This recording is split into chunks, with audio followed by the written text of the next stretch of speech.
और आज की चर्चा मैं अरुण जी से शुरू करती हूं। और अरुण जी, ये जो एक हेजिटेशन जो चुनाव आयोग में दिखता है, और जबकि वोटर लिस्ट की अगर हम बात करें तो वोटर लिस्ट एक आर्काइवल मटेरियल होता है, उसकी आर्काइव्स में इलेक्शन कमीशन के होता है। अगर आज कोई 1952 का भी डेटा अगर मांगेगा तो चुनाव आयोग के पास उसका डेटा होना चाहिए। और आज के डिजिटल समय में ये कहना कि ये लॉजिस्टिकल नाइटमेयर है, लॉजिस्टिकली पॉसिबल नहीं है 2009 से लेकर 2024 तक का डेटा देना, ये कितना लॉजिकल एक्सप्लेनेशन कल दिया है चुनाव आयोग ने दिल्ली हाईकोर्ट में?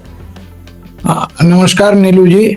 देखिए, पहली बात तो मैं आपको बताऊं कि राजीव कुमार के रिटायरमेंट के पहले एक अमेंडमेंट हुआ था कानून में, जिसमें कि उनकी जो है कुछ भी हो जाए उनकी कोई लायबिलिटी नहीं है, क्योंकि उनको खुद ही शक था कि 2 साल 4 साल के बाद ये पता चलेगा कि ये जो पिछले दिन 2-4 चुनाव कराए हैं तो उसमें रिगिंग और जिस तरह से काम हुआ है उसमें बहुत हद तक चुनाव आयोग का भी हाथ रहा है, क्योंकि बहुत रिप्रेजेंटेशंस और ये सब को उन्होंने नजरअंदाज कर दिया। और पूरे हिंदुस्तान में जो है मैसिव लेवल पर कम से कम पिछले 3 या 4 असेंबली चुनाव में जो है वोटर एडिशन और डिलीशन दोनों हुआ है, जो कि इंटरेस्टेड पार्टीज ने कराया है और उसका पूरा डेटा इनके पास है। ये तो हुआ कि राजीव कुमार जी जेल जा पाएंगे या नहीं जा पाएंगे उसके ऊपर। अब आपकी जो दूसरी बात है कि इनके पास ये पूरा डेटा, ये आर्काइवल मटेरियल है और ये नहीं हो सकता कि चुनाव आयोग के पास जो वोटर्स के लिस्ट है वो पूरे चुनाव शुरू से लेके आज तक ना हो। अगर ऐसा होता है तो हिस्टोरिकली जो चुनाव आयोग ने किया उनका एग्जिस्टेंस ही बेकार हो गया, क्योंकि ये बहुत वैल्यूबल डेटा है, उस डेटा में गड़बड़ नहीं हो सकता है। अब आइए इस मुद्दे पर कि क्या हुआ। 29 दिसंबर को सुरजेवाला ने चिट्ठी लिखी कि हमें जो वोटर लिस्ट असेंबली और जनरल इलेक्शन का जो महाराष्ट्र और हरियाणा में केवल 2 स्टेट का मांगा कि 2009 से लेके अभी तक का ये दीजिए। अब इस चिट्ठी का इनको कोई ना कोई जवाब दे देना चाहिए था कि भाई हम देख रहे हैं, आपको जवाब दे रहे हैं 4 दिन 5 दिन में। तो इन्होंने 50 दिन तक तो जवाब दिया नहीं। 17 तारीख को जो है राजीव कुमार रिटायर होते हैं। 18 या 19 को जो नए हैं ज्ञानेश कुमार, वो जो है चीफ इलेक्शन कमीशन का भार उठाते हैं और ये चिट्ठी का जवाब बनता है और सुरजेवाले को मिलता है 24 को। अब आप सोचिए कि यही दिखाता है कि राजीव कुमार, मतलब निकम्मा तो बहुत गलत शब्द हो जाएगा, मतलब कि कितने इनएफिशिएंट थे, है ना, कि एक चिट्ठी का जो जवाब उनको 50 दिन में देना था, नहीं दिए रूटीन, तो उसको जो है दूसरे चुनाव आयोग आते ही 4 दिन में दे दी। तो कम से कम कागज पे, जो ये कागज पर भी सही काम नहीं करते थे, 6-6 महीना ऑपोजिशन के नेताओं से मिलते नहीं थे, अब वो मिलने जाएंगे तो उनको नहीं कोई मिलेगा। अब रिटायर कर गए ना, तो उनको अब अपनी औकात पता चलेगी। ऑफ कोर्स ये पॉसिबिलिटी है कि उनको राज्यसभा में लाके मिनिस्टर बना दिया जाए, बहुत सेवा की है इस सरकार की, तो रिवॉर्ड किया जा सकता है, लेकिन वो छोड़ दीजिए उसकी बात। अब जब इन्होंने ये जवाब दिया तो एक इनको कहना चाहिए था कि ये मामला जो है हम महाराष्ट्र या हरियाणा से लेके आपको 20 दिन में देते हैं या 30 दिन में देते हैं, और चूंकि ऑलरेडी 50 दिन हो चुके थे तो ये जवाब नहीं दिया। उन्होंने ये जवाब दिया कि हम जो चीफ इलेक्टोरल ऑफिसर हैं हरियाणा के और महाराष्ट्र के, जो कि चुनाव आयोग के ही ये होते हैं, अधिकारी होते हैं, उनके अंडर में काम करते हैं, उनको डायरेक्ट करते हैं कि आपको सुन के ये जो है जवाब दें। कितने दिन में दें, नॉट नोन। जब आप 20 दिन 50 दिन लगाते हैं तो वो तो सुन के जो है 2 साल भी लगा सकते हैं। तो इसी बात को लेके सिंघवी साहब कोर्ट गए, दिल्ली हाई कोर्ट, और इसमें कांग्रेस की तारीफ करनी पड़ेगी कि 24 को जवाब आया और 25 को वो कोर्ट में मैटर लिस्ट करवा के उस पर जो है आर्गुमेंट भी कर लिए। तो वहां पे उन्होंने कहा कि देखिए इनका ये रिकॉर्ड है, कोई टाइम लिमिट नहीं देते हैं, जल्दी से जल्दी का क्या मतलब होता है, इनके यहाँ तो कोई टाइम लिमिट ही नहीं है। कोर्ट भी इस बात को समझती है। सबसे बड़ी बात है कि जब चुनाव नहीं हो रहा है तो इनके पास कोई काम नहीं है, बजाबते की अपडेट करना, ये करना और ये सब चीज को अटेंड करना। तो अभी तो अगला चुनाव जो होना है वो बिहार का है, वो towards the end of the year है।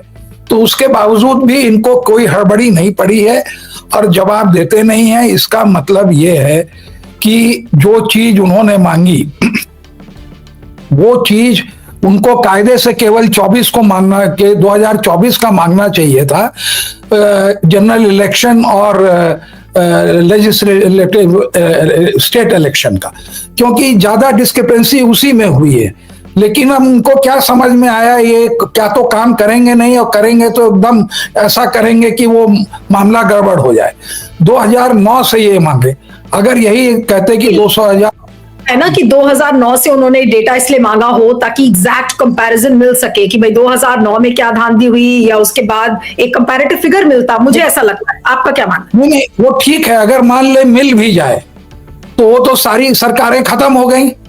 एक मिनट के लिए मैं मानता हूं कि उसमें सब में घपला था, लेकिन वो घपला करते करते इनकी इतनी हिम्मत हो गई कि जो 2-3% का घपला करते थे वो 10% का घपला करने लगे, काटना और एडिशन, और वो घपला जो है निर्णायक होने लगा। तो अभी तो जो इलेक्शंस चोरी हुए हैं, जो जिसमें कि लोग बैठे हुए हैं, वो सबसे ज्यादा जरूरी है। वो डेटा बाद में भी मांगा जा सकता था, ये डेटा को लेके, या दूसरा आदमी मांग सकता था। लेकिन आप अगर ऐसा काम करेंगे कि सरकार को या चुनाव आयोग को मौका मिल जाएगा देरी करने का, तो वो तो जरूर देरी करेंगे, क्योंकि चुनाव आयोग की एक ये छवि बन गई है। और इसलिए बनी है क्योंकि नरेंद्र मोदी और अमित शाह चुनाव आयोग के मेंबर को चुनते हैं, और आज तक उनका कोई ऐसा अफसर नहीं चुना गया कि जो निष्पक्ष हो, जो काम किया हो, वो ईडी का हो, आईटी का हो या सीबीआई का हो।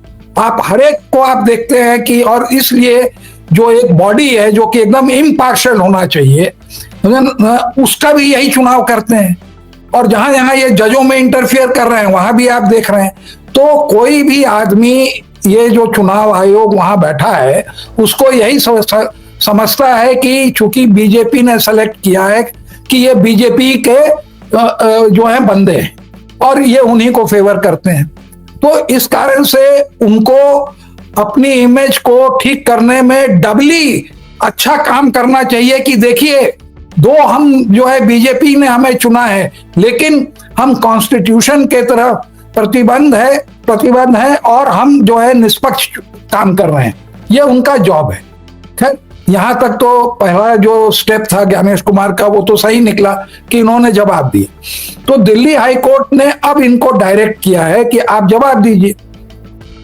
इस चर्चा में मैं एक बात और कांग्रेस वालों को कहना चाहता हूं कि कांग्रेस वाले फॉर्म 9 और फॉर्म 10 देखें।